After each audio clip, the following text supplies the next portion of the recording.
Ek is Reniek Smith. Ek is in Laerskool Tussendal in graad 2.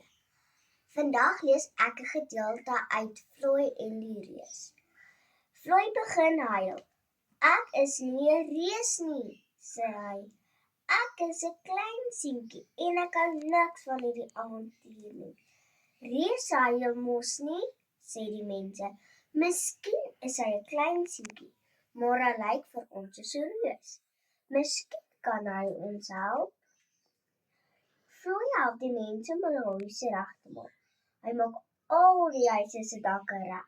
"Baie dankie, Floy," sê almal.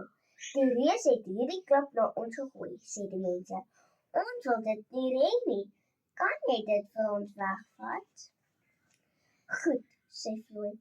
"Ek sal probeer." Hy tel die klip op en dra dit by die dorpie uit. "Baie dankie, Floy," sê almal. Al die mense hou van Floy. "Baie dankie," sê hulle. "Jy het ons baie gehelp." Die orkes speel vir hom 'n liedjie. Die reus kom terug. Toe hy vir Floy in die dorpie sien, word hy baie kwaad. "Ek is hierdie dorpie se reus," skree hy. Hy hardloop na die dorpie toe. Kaboens! Val hy oor die klip. "Eina!" skree hy. Die mense is baie bang, maar Floy gaan help die reus. Hy tel die reus se goed op en sit 'n verband om sy kop. Floy is baie groter as die reus. "Gedra vir jou," sê Floy. "As jy ophou om so kwaai te wees, sal die mense van jou hou."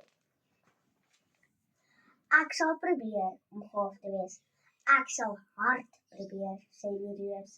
"Jippie!" skree die mense. "Kom ons hou 'n partytjie." Die towersleutel begin gloei. "Ek moet huis toe gaan," sê Floy. "Totsiens, baie dankie vir die lekker partytjie."